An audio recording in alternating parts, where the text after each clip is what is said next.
And as we start recording, so hello everyone, hello Maros, hello Victoria, hello Johan, and hello everyone else who will be watching this second mentoring of our summer cycle of Global Academy of Conscious Politics on the topic of what's your soul expression and your role models, with amazing alumni of Global Academy, the first cycle, with amazing voice of feminine leadership and femininity for my soul sister, and with my amazing sparring partner in Global Institute for Evolving Women, where she's a communication director, Katherine Longhi. And welcome, Maros, because you are here today in person. So you're going to have a private, amazing session with Katherine. Yeah. Yeah. Which is amazing because someone, wouldn't have this opportunity. You had it. And for you, Victoria and Johan, join us anytime you need. And if there's any emergency, watch the recording. It will be on your platform. And anything you need to then communicate with Katherine, I think she will be available. Katherine, I'm blessed you are here with us. And yeah, let's kick it off. Great. Thank you. Thank you for that lovely introduction. And Johan and Victoria, if you'd like to arrange separately that we do a private session with either of you, I'm happy to do that at a time and date that suits you. So just wanted to make that offer. So thank you, Andrea, for that wonderful welcome and background. Marish and I were getting related a little bit before we hit the record button. So I'll just expand on my introduction a little bit. So I'm Katherine Longhi. I am American born from Maine, USA. I'm British naturalized, have lived in the UK for 15 years. And I'm married to an Italian. So I consider myself to be a citizen of everywhere and nowhere at the same time. I really consider myself to be a citizen of the world. And that's what I really care about. My expression of that is I'm the Director of Communication at GIFU, the Global Institute for Evolving Women, where Andrea and I are part of a constellation of women that come together to co-create, to collaborate, and to really make a difference in different sectors of society. So Andrea and I, we've known each other for 4 years. Can you believe? Because I can't imagine my life without you. No, you can't believe, exactly. And together we created the GIFU Impact platform on conscious politics. I've been an international HR consultant for 15 years. So like my previous experience is really in business, and my career has evolved from human resource management into diversity and inclusion. So diversity and inclusion and equality are the causes in the world that I really care about, and the difference that I personally feel drawn to make in this lifetime. And in 2022, I will be a candidate for US Congress from New York District 10. So everything I'm doing over the next couple of years in business, with our GIFU Impact platforms and with conscious business and with diversity inclusion, is really to prepare me for bringing the subject of equality, diversity, and inclusion, women's leadership and empowerment into the political sphere. This is a new calling. This is a new creation over the last year when first I woke up on June 24th, 2016 and went, what do you mean Brexit? And then I woke up 2 years later when Trump won the presidency and went, what do you mean Trump is elected president? That was a real shakeup for me and a real call to action. So I'm going to stop talking now. I think I've shared enough about me. This call is really about you, Marish. So I'm really excited to find out, who you are, what you stand for, what difference you're looking to make in conscious politics through this Conscious Politics Academy, so that I can support, empower, enable, and really help you grow and achieve what it is, the difference that you want to make in politics. So tell me a little bit, about yourself, where you come from, what you do, what you stand for, and then we'll dive into the mentoring element of this call. Okay, thank you very much for the introduction. Yes, so as I said, I'm currently based in Germany. I'm 21 years old, currently doing my undergrad studies in European studies, but I will start studying law after that. Sorry, I did a degree in European studies. Oh, really? Amazing. Yeah, European Great. studies rock. Very good degree. Very But- practical, by the way, in case anyone's telling you it's not. You can do It was funny everything with because European degrees. hours ago, I had a call with a woman, and I was interviewing for something, and she was also like, "Oh, you study European studies? I did as well, and you're studying law after that? I did it as well." We were like best friends immediately. Yes, but yeah, I'm studying European studies, finishing soon. Um, it's quite interesting because you ask us the questions. Who are we? What do we stand for? And how do we serve our community? Um, and I really needed to think a bit about it because it might be that I'm still figuring out who I am. I don't know if it's something that is ever completed. I doubt it, kind of. But um, yeah, the question, what do I want to achieve with what I'm doing is there is some movement there are some trends in the world that are currently um, happening, and it's yes, it's in part of society. It's let's as you said, Trump. It's Brexit. It's this creation of fake news. But for me, it's also things that are happening economically. You have um, inequalities. Yeah, and in the whole in almost every capitalist society. And how do those inequalities how are they being developed? Why do we have them? How can societies work without those inequalities? In a purely economic sense, like how can we enable good life for um, most of people?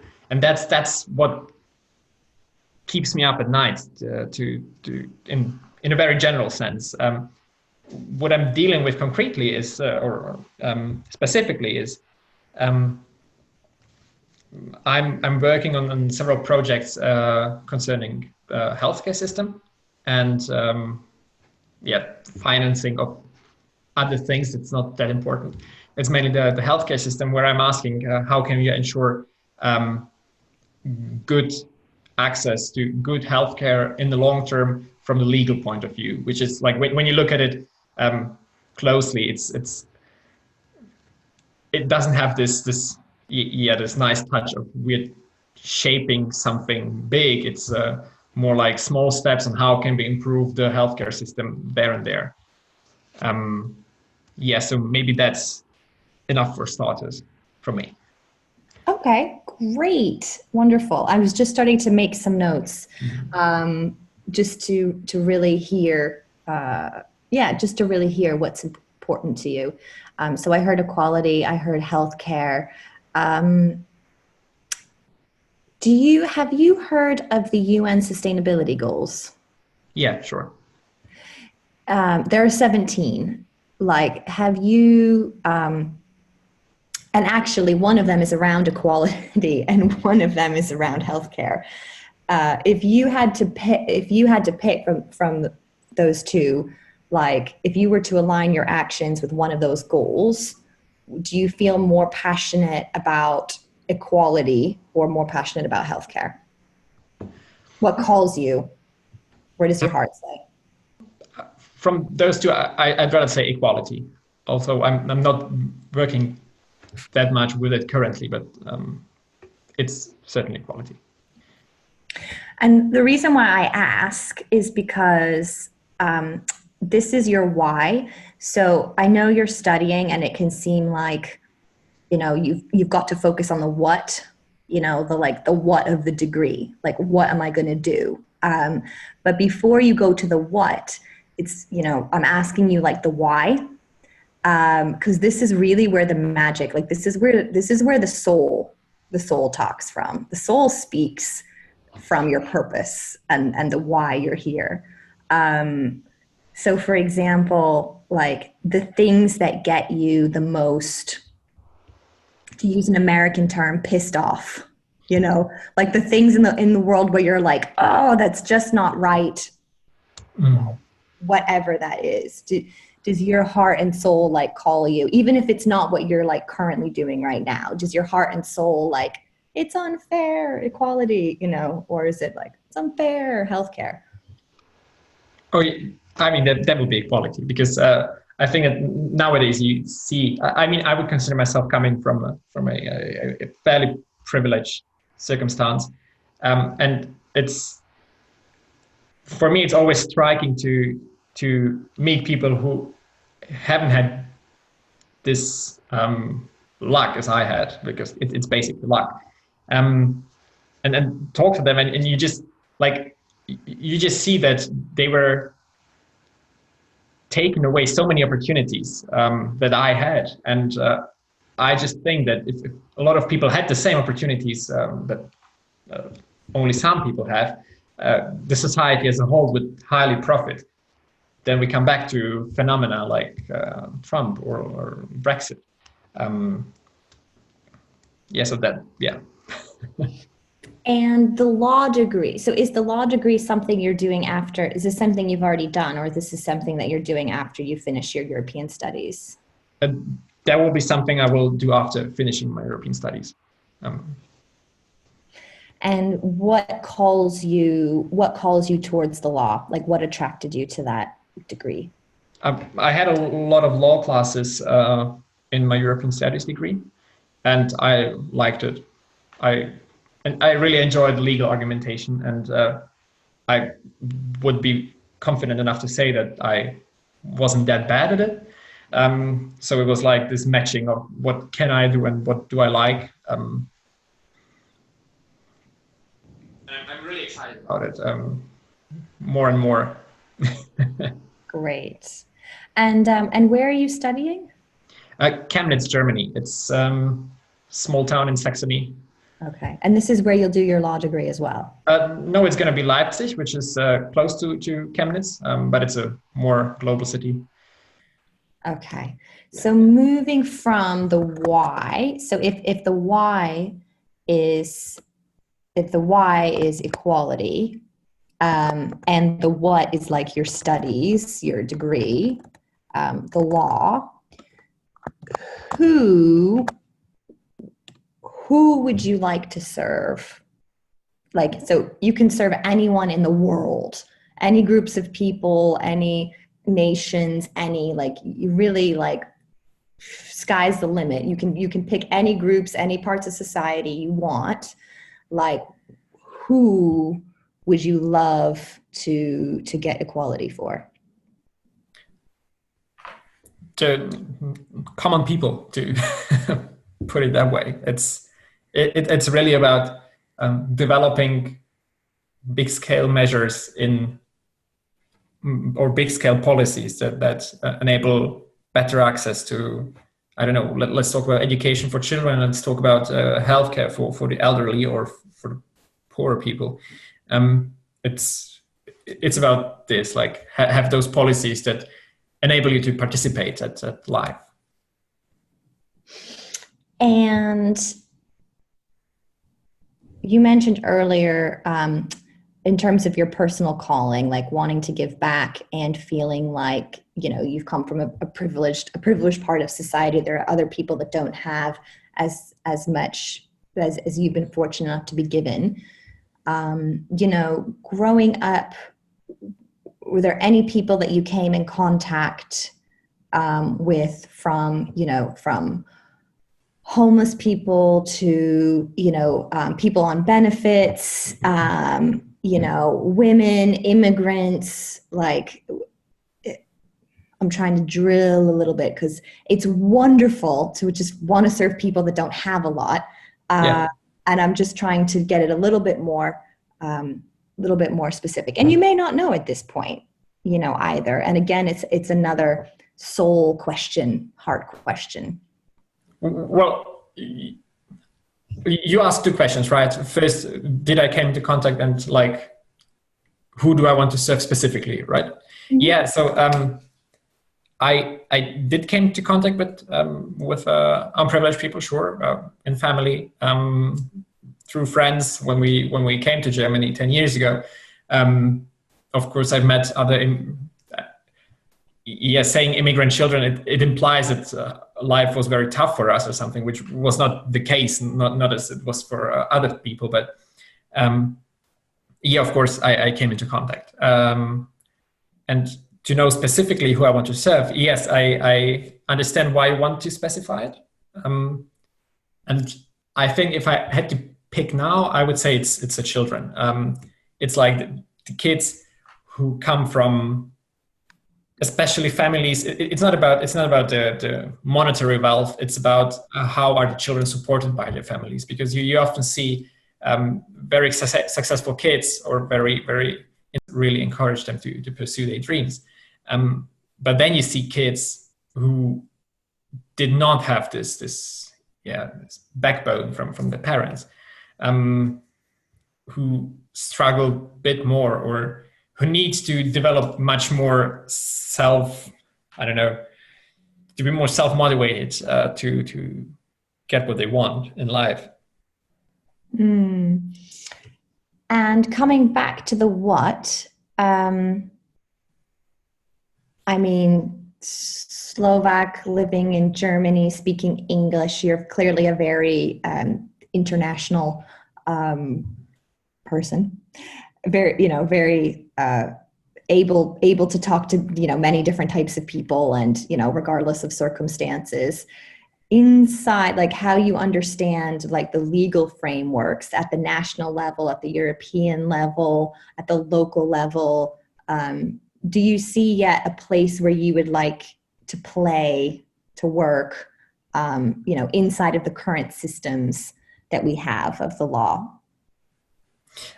Yes, this might be a bit, I don't know if it's disappointing or not, but the first thing I want to do with my law degree will not necessarily be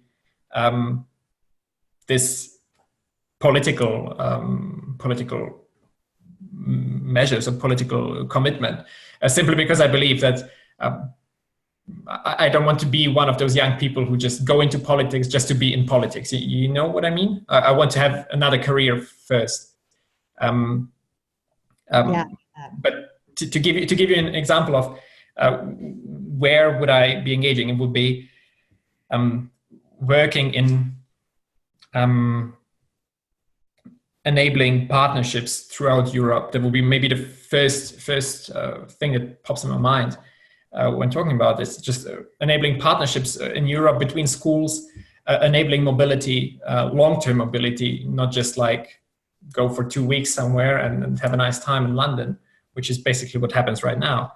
But to enable a lot of students to spend a year abroad or 2 years abroad, which would be, I think, first of all, great because you learn the language, but aside from this, just give them a more cosmopolitan view on the world, which also implies, like, once you have this, you start thinking differently about a lot of issues, because you are forced to get to know other people, get to know their political views, and you start to reflect more on what you actually want. And I think that would be also long-term for where do we want to get as a society. That would be a big achievement. Wonderful. Andrea, have you and Maros ever spoken about Youth Politics Academy? Because I see Maros is alumni. Okay. He came from that, and when we were discussing his plans for the future in Brussels, also like very upcoming plans, we saw it both, like, why not? And we don't do it for people who are in universities, but Maros was the exception because he is in totally different environment as student. So he's been in the last cycle that we finished now in June, almost up to the end, but we immediately talked and he liked the idea. So yeah. Okay. I can see a lot of because I could just see a lot of overlap. And when I was studying European studies, I just wanted to speak languages in the pub. So It's amazing. Yeah, it's something nice you learn. I mean, you really, there's nothing like the actual practical application of languages. And you really get exposed to different cultures, and you really, where the real learning takes place. Wonderful. So thank you for helping me get like a bit clear on the why, the what, the who. Before we come to the when and the how, from what you've seen so far in the world, what do you like? So I can see that you looked a little bit at the homework because you were referencing it. Like, who are your role models? Like, who do you look up to that you're like, oh my God, that person is just absolutely amazing? And they may have nothing to do with politics. They may have nothing to do with education. Just, I'm curious who are the people that you really, connect with at soul level? It's actually when I was thinking about it, and then you were introduced as a member of the GFU. Is it correct? Yeah. It's funny because the first two people that pop in my mind is my auntie from Slovakia and my host mom from the States. Two extraordinary people who have, like, my auntie is she was for a long time, she was a sales manager in Germany, in Slovakia. She's 55 now, looking back at a very nice career, but she was, from terms of who do I want to become professionally, she was always a role model to me, because she's very good at what she does, but she didn't lose the curiosity about other things. She reads a lot of books on topics that are absolutely not related to what she does. And we always, we are at family meetings, when the two of us start talking, it's, of course, we are always of opposed opinions, just to have this argument, and nobody talks to us. It's just the two of us exchanging ideas. So she's someone I really look up to professionally. And in personal life, I had the pleasure to meet my host mom in America, where I've stayed for just 2 weeks with the family, which was quite a blessing, because she, like Jen, is also someone who managed to have a wonderful career, but also had this wonderful working family. She's a very loving mother, and you can't do anything but look up to her when you meet her, because, like, she has a family, she has the husband, she has the kids to whom she has a great relationship. Her coworkers love her. It's and yeah, she always, like, when you hear her life story, which had a lot of setbacks, where she came from nothing because she had the kids and then she was divorced, blah blah blah blah blah, like this very difficult background, and she managed to have this wonderful life just a couple of years later, and I really admire that. And because we talked about three, there is also one guy to have the quota. a little gender balance, yeah. Yeah. Scott Brewer, he is a professor from Harvard Law, and what I like about him is just this ability to explain very difficult ideas in very simple and inspiring terms. I had a couple of lectures with him during a summer school recently, and it was the most boring topic you can imagine, like formal logic. And this guy managed to just keep everyone interested.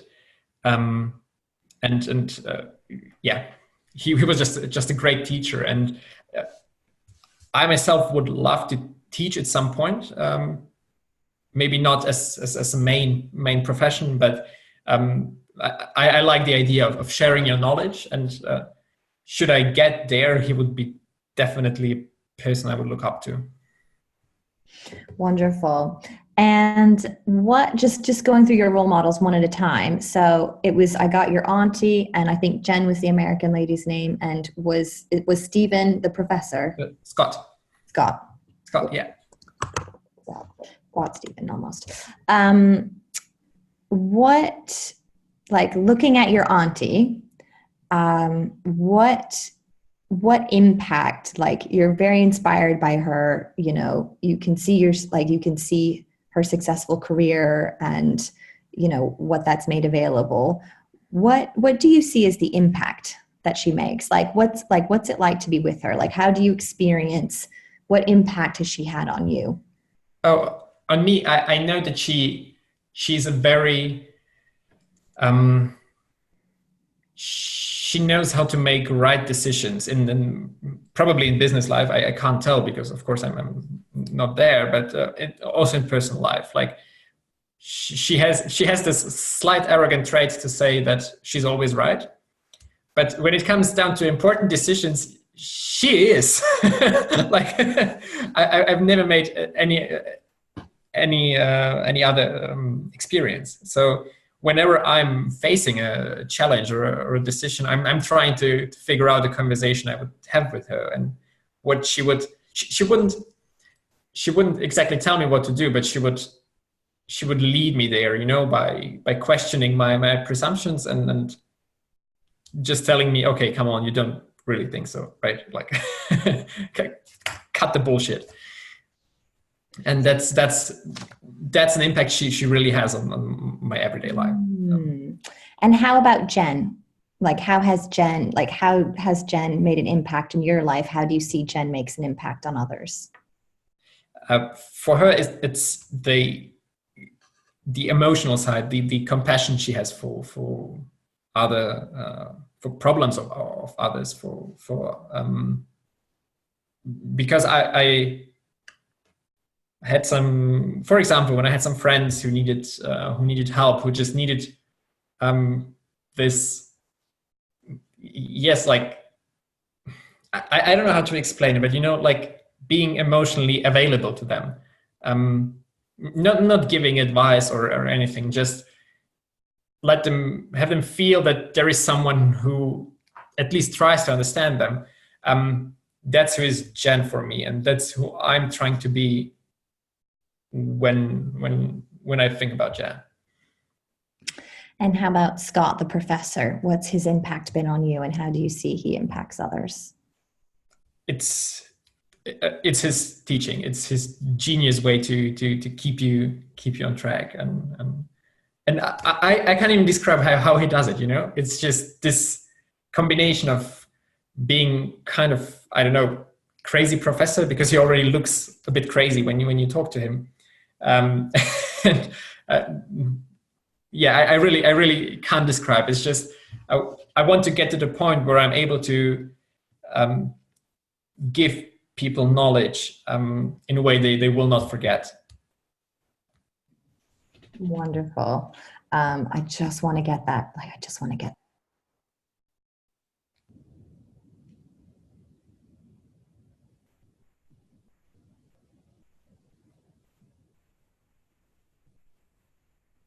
The reason why I wanted to get it all down in the comments was to be able to see the commonality, and it's brilliant.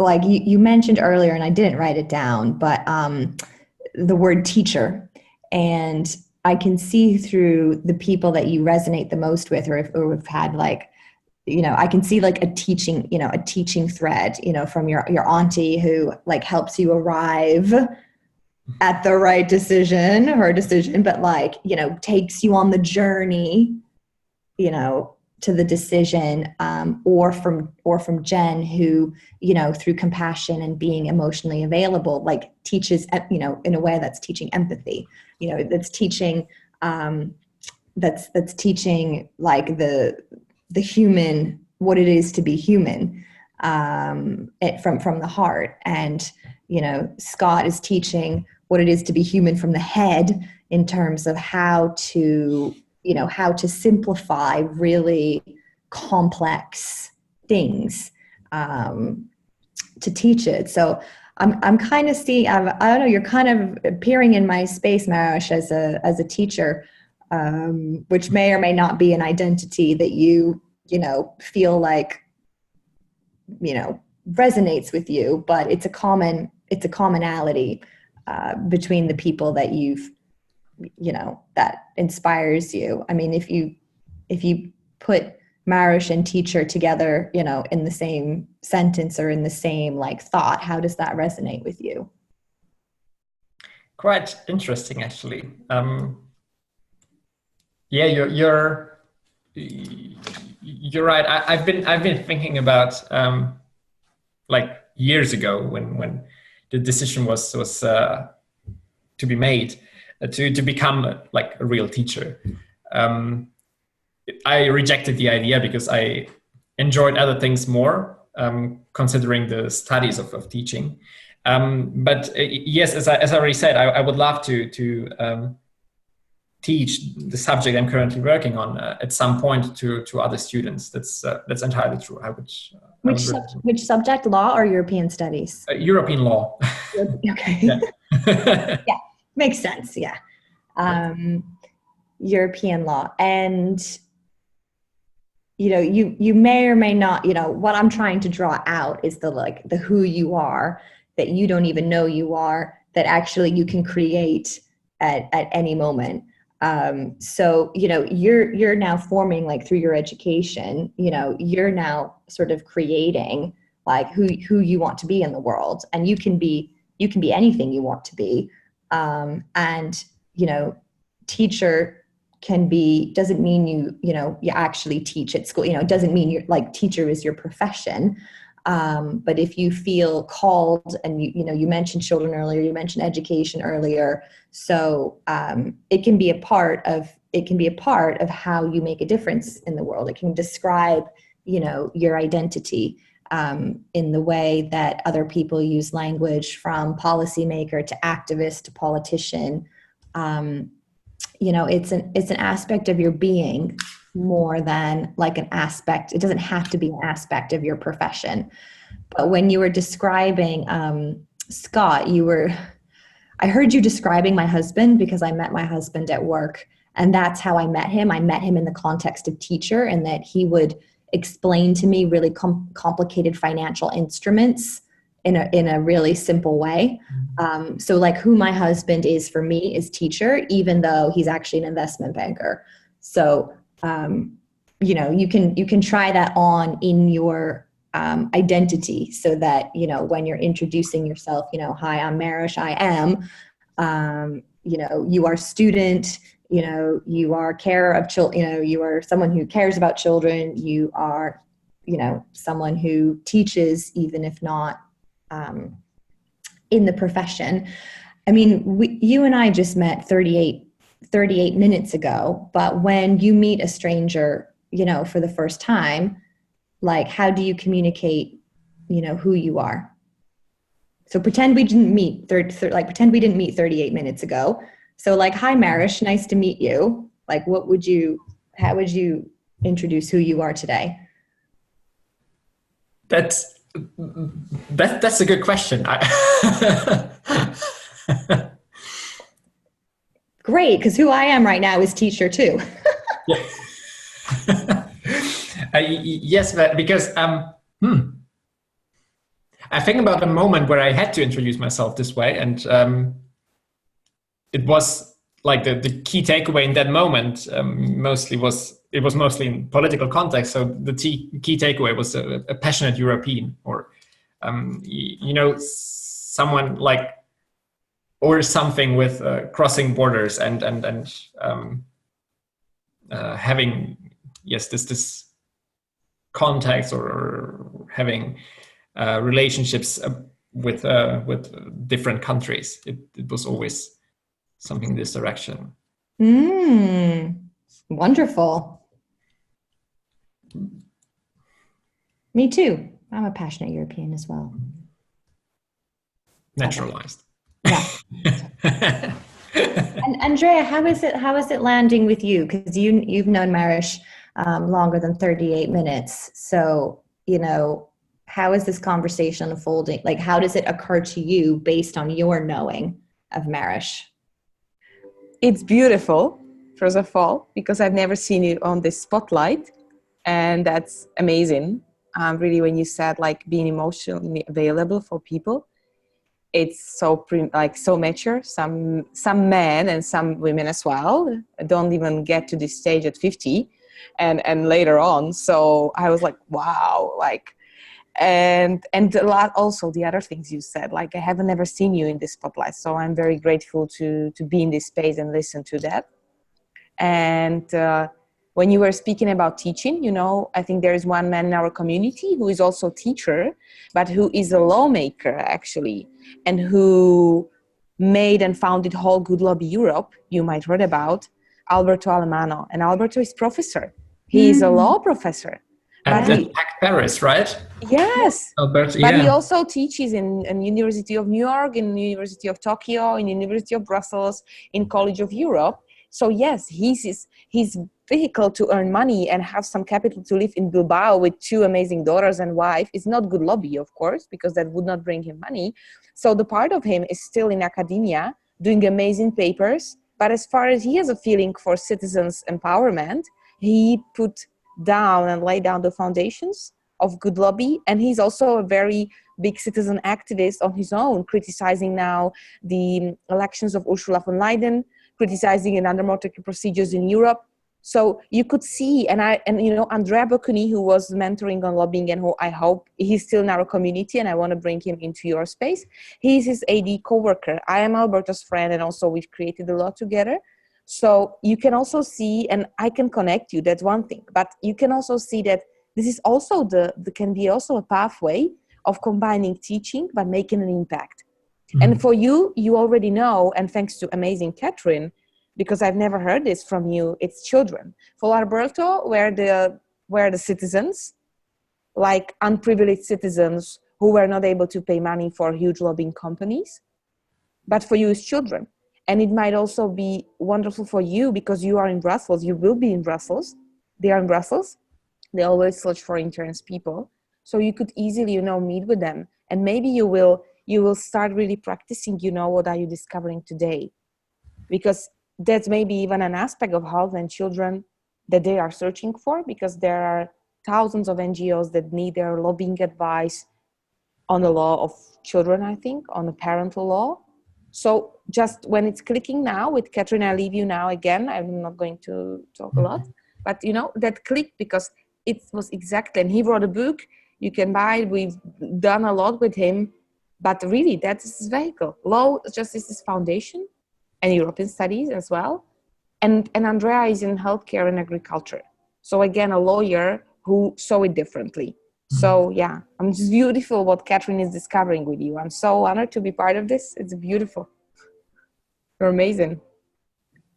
Andrea, can you keep talking? Because I actually want to pull, you know, this idea of you know, like your purpose versus your vocation versus your profession.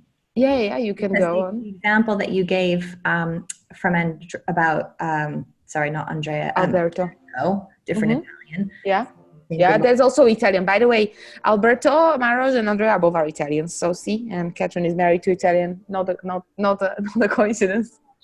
Italians, clearly. Italians.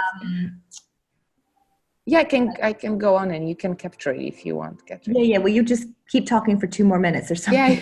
Yeah. No, Maros, maybe I would be interested. What did you see in this? Because I've just like now overloaded you with few info, but like, you know, what do you see in this? You mean like this combination, you know, like yes. I think it's like eventually this is the healthiest way to do things. I wouldn't like to give up on what I do. I would say professionally, which is not the exact term right now, because like what I do at work is just research, but the topics I'm dealing with, I wouldn't like to give up on this, but it doesn't mean, or it's not exclusive to consume me. I can also, of course, deal with other topics which have maybe a higher impact on the society, maybe more than antitrust law, which I'm currently working on. Which is super important on one side, because, you know, if you don't have it, everyone can compete against everyone. But yeah, you can maybe when you mentioned, and Catherine, you can stop me anytime, but when you mentioned your two female role models and the heart they are bringing, the emotions they are bringing, it may be something that will make you different lawyer as those ones who pursue their careers from the law firms and who just feel very sophisticated and very, I say, nosy and high nosy, not in a good way. It's an American expression, I think so. No, like you have a high nose and you feel like you know everything. Snob. Yeah, Yeah. it can Yeah. differentiate you, because when you meet Alberto, for example, yeah, he's Italian, living in Bilbao, but he is human. Like you see that he is not posh, behaving the way that he's posh or he's something more than you, because he's a lawyer, you know, teaching at the most famous universities actually of the world. Yeah, Ever. It's crazy because he's actually quite posh by by privilege, but he's so not posh in terms of how he operates and acts. It's a beautiful example. And Marish, I was really touched when you shared about Jen and how, you know, she has created this amazing life. Like you talked about her holistically, not just about like overcoming obstacles and being successful, but also, you know, having her large family, growing her large family, and her having that like rounded life. This is the new culture. This is something that like I seek to transform in organizations where men feel like they leave their like, when the men that I work with, when they come to work, they come to work to like work. Like they leave their families at the door. It's like they really divorce, they really compartmentalize like how they operate. Yeah. Like when they come to work, they're workers. They don't bring their identities of father, son, brother, you know, homemaker. Like they don't bring them their whole selves. They bring this like one aspect of themselves. And this is really in the same way that women do the same thing, but because they're conditioned, because to fit into the system, women unnaturally, you know, operate that way. So what I love about what you shared is also that you're helping, just by who you're being and what's important to you, you're also helping transform how people can be around work, which is like so inspiring. And I found what I was looking for. So I just want to share this with you now. Andrea, I don't know if you saw this from Roger's first video. Have you seen this before, Marish? Yes, I've heard about it already. It's a beautiful idea behind it. Yeah. So this is Ikigai. I'm probably not even saying it right. But you know, the magic is where we operate in the middle. You know, the magic is like where what we love and what the world needs and what we're good at and what we can get paid for, you know, meet in the middle. And it's my personal experience that your Ikigai, you know, how to get in your Ikigai flow, it doesn't necessarily mean that all four of those things will be the same thing. It just means like it just means to be like a whole human being, that, you know, where you can find as much alignment as possible amongst those four things. That's where you can really find flow. So when Andrea was talking about Alberto, you know, his profession, you know, what he's paid for is being a professor. And he's good at being a professor. He also loves being a professor, but he also loves making a bigger difference, like a wider difference systemically through lobbying and empowering citizens, and also teaches on those subjects. And what the world needs, you know, his own personal mission and what the world needs, you know, is also aligned. So, you know, I just wanted to bring this up because this is sort of a great model when things are out of flow and you're kind of like, where am I? Something's not working here. You can kind of, you know, pick off Is it my purpose? Am I not doing what I love? Is that where it's happening? Or is it that actually what I'm being paid for is killing my soul? Do I need to be doing something else that I can be paid for? And then looking at, what are different things? Because with the qualifications and the skills and the knowledge that you're developing, the great news is you can do a whole lot of things with that. The bad news is you can do a whole lot of things with that. Yeah. Yeah. What's opening up for you, sort of revisiting the ikigai and what we've been discussing? It's not like really opening up, but it's this way you have to shape your focus on how can I combine those four things in order to become happy. Because I think, like, from how I would perceive happiness in life and in the long term, I think that combining those four parts is kind of necessary. Maybe, of course, not in one thing, but nurturing each part of this model needs to be done. And when I think about it, all the role models or all the people I would consider happy have this, just from my environment. Yeah, we're actually quite simple. It's actually quite simple to be happy.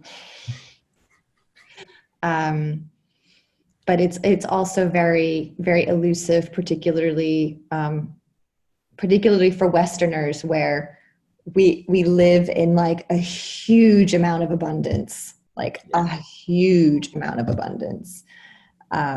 and where we struggle to have gratitude for our enormous abundance. Actually, interestingly, I think India, in a happiness survey, and I don't know what the measures of happiness were, but apparently India is the happiest nation on earth. That was Bhutan. Bhutan used to be. Bhutan used to be. Have they done it again? Well, anyway, in my survey, it was India. No. Okay, that's very similar, right? Very, very. Yeah. Bhutan, India. India's just bigger, but like similar living conditions. Uh-huh. And they just find happiness, and I think there is something that they're very humble and very grateful, mm-hmm.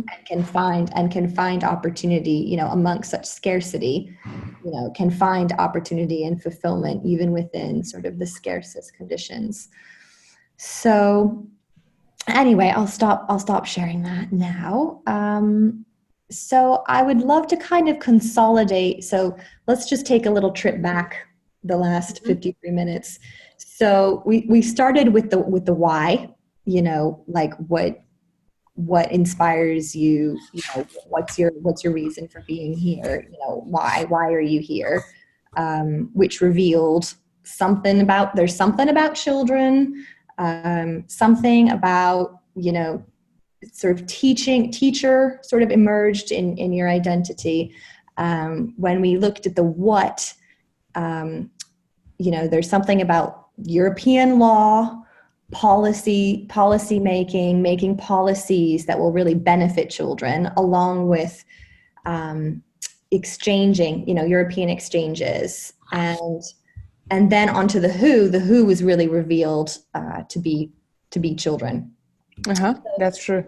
Coming to, just to sort of like round it up. So just to sort of complete this call with some specific intentions. So we've missed off the when and the how. So the when and the how don't need to be revealed like on this call. They can emerge at a later stage from the why, the what, the who.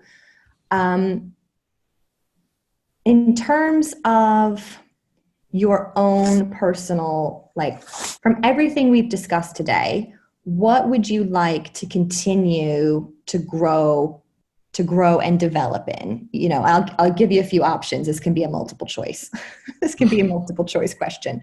You know, would you like to continue to work on sort of your identity, like, you know, who you are in the world, how you articulate that?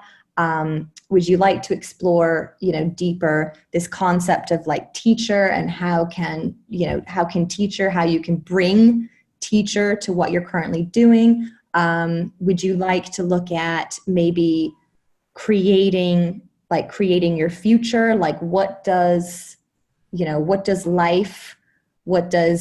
ikigai look like after your law degree? And wild card, like, and you know, anything else. So this is kind of like what are you taking away, and also like what would you like, where would you like to continue to grow on the back of this conversation tonight?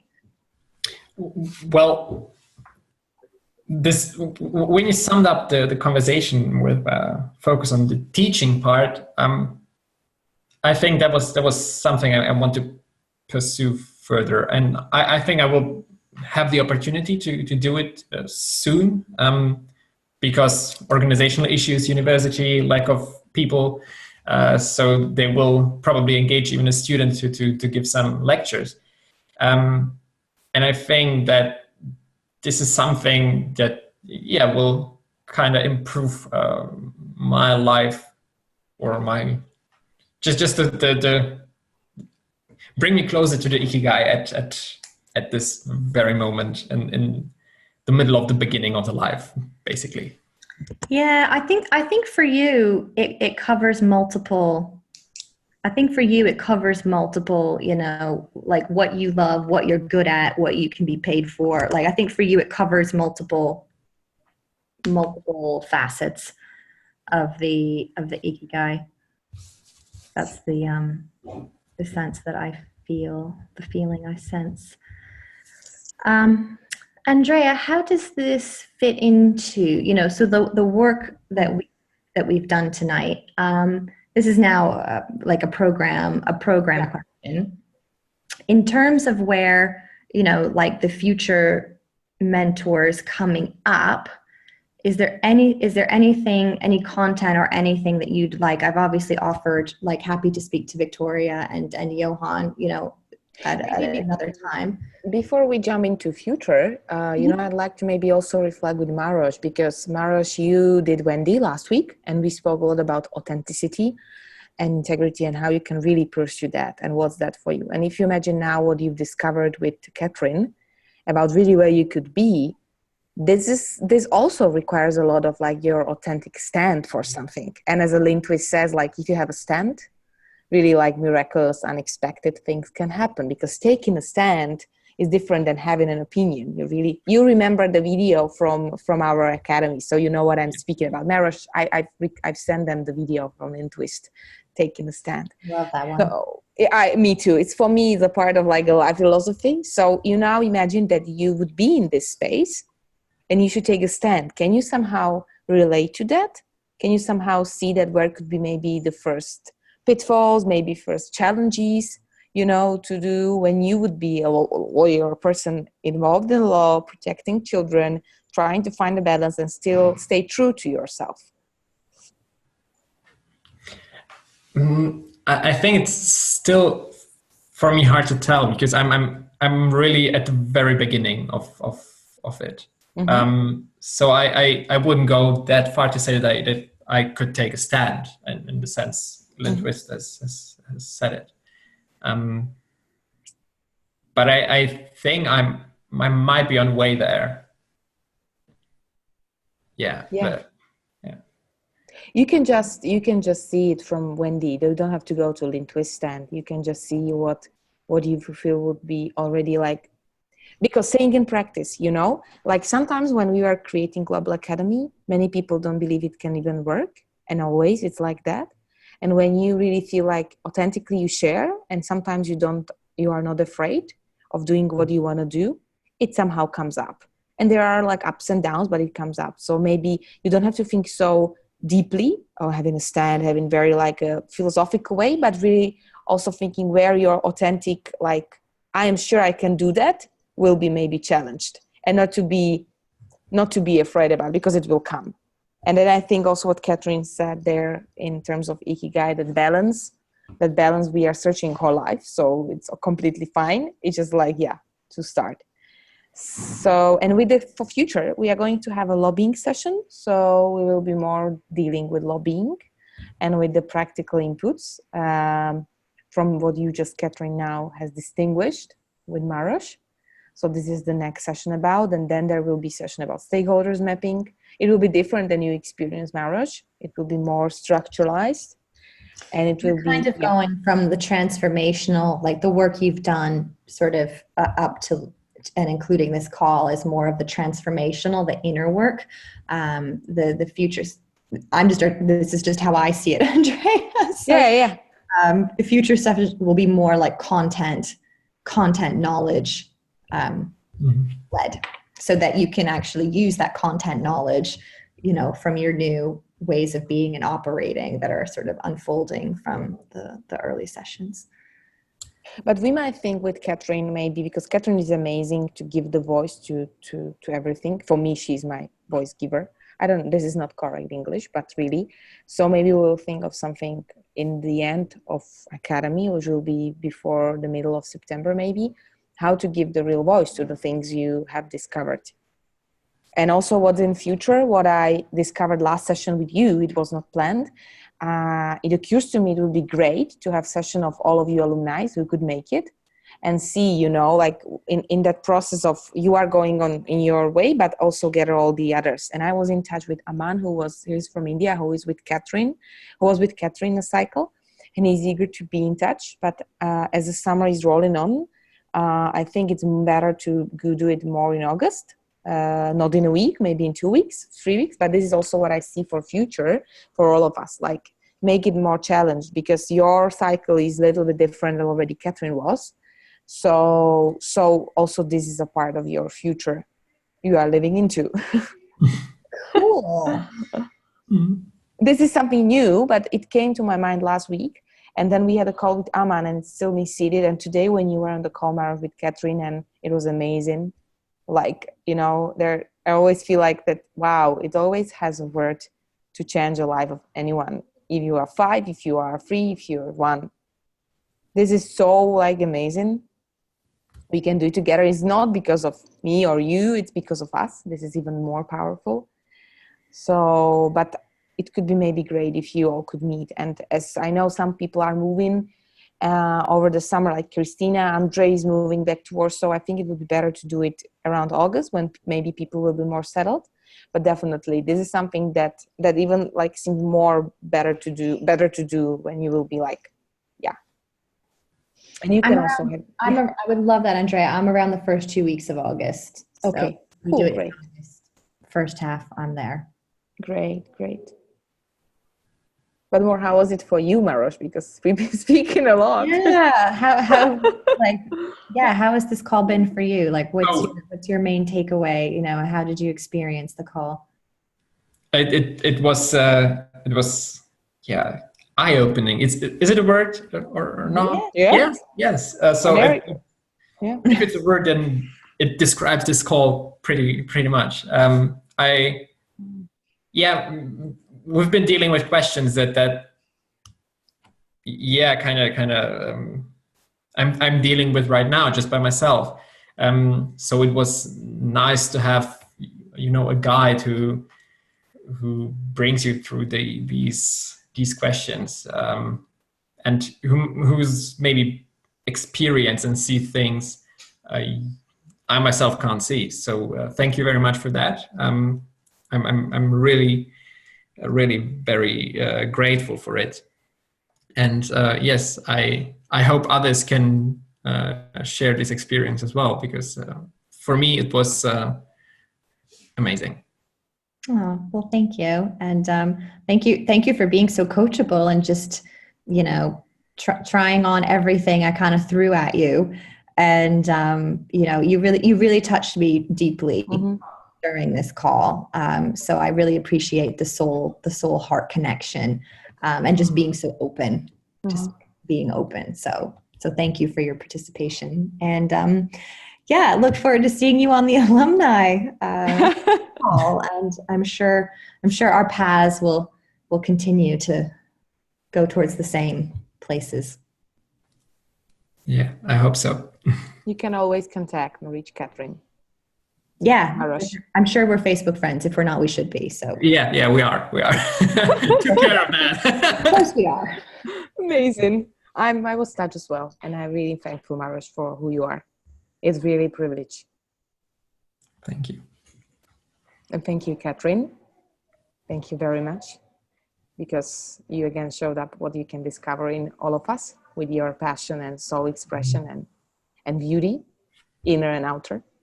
And for you, Johan and Victoria, and for everyone who's watching it, have some comments if you watch it, and we will move on within our academy. But thanks for this. And have a good evening. Yeah. Bye. Bye-bye. Good night. Good night. Take care. Bye.